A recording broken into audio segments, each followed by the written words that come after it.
हम रोज़ किसी न किसी आसन की या फिर प्राणायाम की या किसी रोग को दूर करने में क्या करना चाहिए इसकी ही बात करते हैं। लेकिन आज मैं आपको इससे अलग योग की ही एक और अभ्यास है जिन्हें मुद्रा कहते हैं, इस पर बात कर रही हूँ।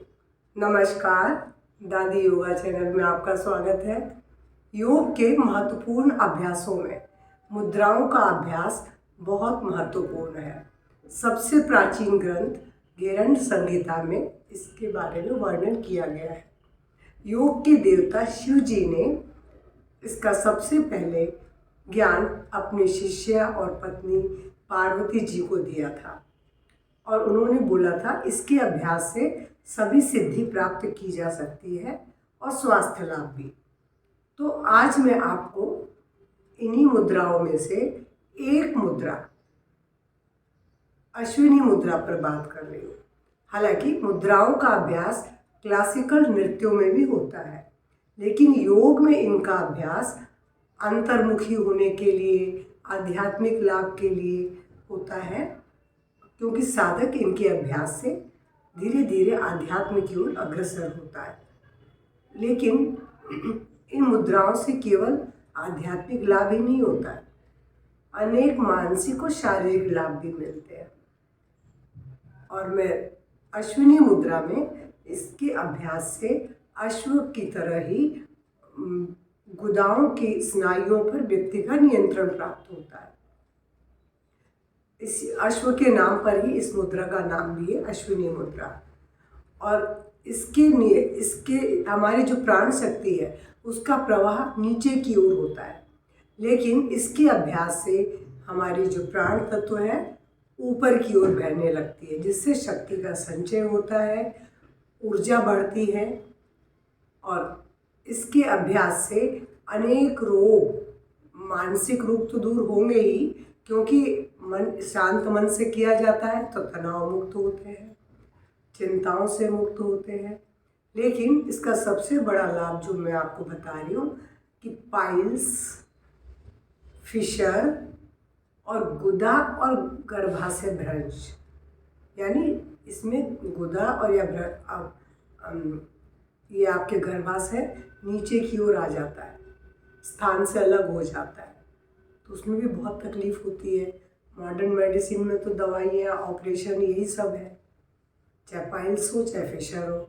लेकिन योग के इस महत्वपूर्ण अभ्यास से बिना ऑपरेशन, बिना दवाई आप अपने रोग को कंट्रोल कर सकते हैं।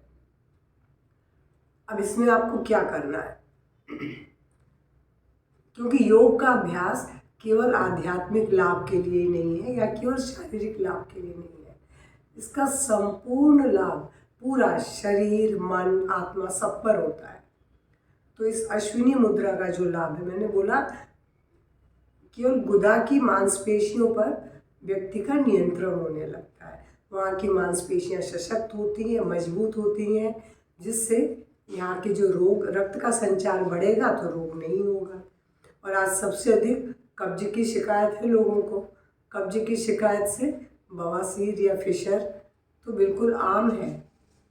व्यक्ति डॉक्टर के पास जाने से भी शर्माता है, अपनी समस्या बता नहीं पाता है और धीरे धीरे वो कमज़ोर हो जाता है।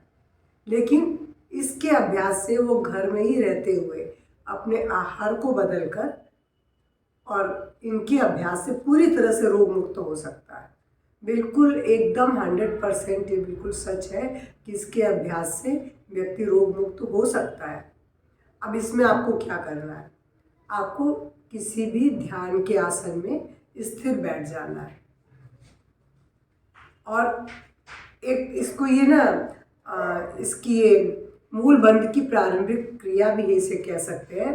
प्रारंभ शुरू की जो प्रक्रिया है ये यही है, अश्विनी मुद्रा। तो इसमें आपको आंख बंद करके शरीर को शिथिल कर लेना है, ध्यान के किसी आसन में बैठ जाना है। अब स्वाभाविक रूप से आप सांस लें। सांस लेने के साथ साथ कुछ सेकंड के लिए गुदाद्वार की मांसपेशियों को संकुचित करें और धीरे धीरे सांस छोड़ते हुए गुदाद्वार की मांसपेशियों को ढीला कर दें। ये तो एक सरल अभ्यास है, लेकिन जब इसका एक अच्छा अभ्यास करना होगा तो गुदा द्वार को धीरे धीरे संकुचित करते हुए पूरी सांस भरें। गुदा द्वार को धीरे धीरे संकुचित करते हुए आप पूरी सांस भरें और पूरी सांस भरने के बाद संकुचन को बनाए रखते हुए अपनी श्वास को अंदर रोक के रखें और उसके बाद आप श्वास को पहले धीरे धीरे बाहर छोड़ें, उसके बाद गुदा द्वार की मांसपेशियों को ढीला करें। ये इसका एक उच्च अभ्यास है। ये अभ्यास आप कभी भी कर सकते हैं दिन में। पहला वाला अभ्यास तो आप चाहे जब जितनी बार कर लें, कोई इसके लिए खाने का बंधन नहीं है कि खाना खा के नहीं कर सकते, खाली बैठे नहीं कर सकते। हाँ, लेकिन जब विशेष रोग के लाभ के लिए करेंगे तो उस समय आपको आसनों के साथ करना पड़ेगा। सिर के बल किए जाने वाले आसनों के साथ जब इसका अभ्यास किया जाता है तो विशेष लाभ होता है, चाहे वो शीर्षासन हो, सर्वांगासन हो, विपरीत करणी हो। इन तीनों आसनों में से किसी भी आसन के साथ अगर आप ये गुदा द्वार की मांसपेशियों को सांस भरते भरते संकुचित करेंगे और संकुचित करके श्वास को रोक के रखेंगे, फिर धीरे धीरे श्वास को बाहर निकालेंगे, उसके बाद गुदा द्वार की मांसपेशियों को ढीला छोड़ेंगे। है बहुत सरल अभ्यास। मैं आपको एक बार शीर्षासन में इसका अभ्यास करके बताती हूँ। शीर्षासन में अभ्यास करने के लिए आपको पहले सिर के बल आना पड़ेगा।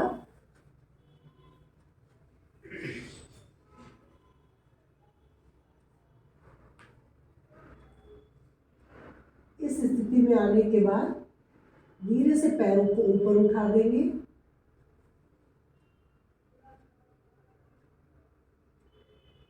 श्वास भरें, गुदा द्वार की मांसपेशियों को सिकोड़ें,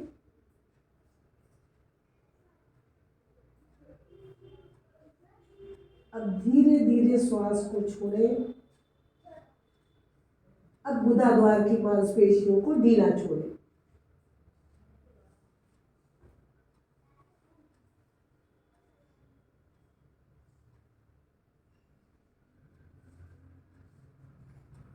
यानी श्वास भरते भरते ही मांसपेशियों को सिकोड़ना है। सिकोड़ के रोक के रखने श्वास को अंदर और संकुचित अवस्था में मांसपेशियों को वैसे ही रहने दें। जब छोड़ना है तो पहले श्वास छोड़ेंगे, फिर मांसपेशियों को ढीला छोड़ेंगे। है बहुत सरल अभ्यास, लेकिन इसके अभ्यास से आप पाइल्स, फिशर, गुदा अपभ्रंश या गर्भाशय अपभ्रंश, इन सब समस्याओं से निजात पा सकते हैं। आपने देखा कितना सरल अभ्यास है।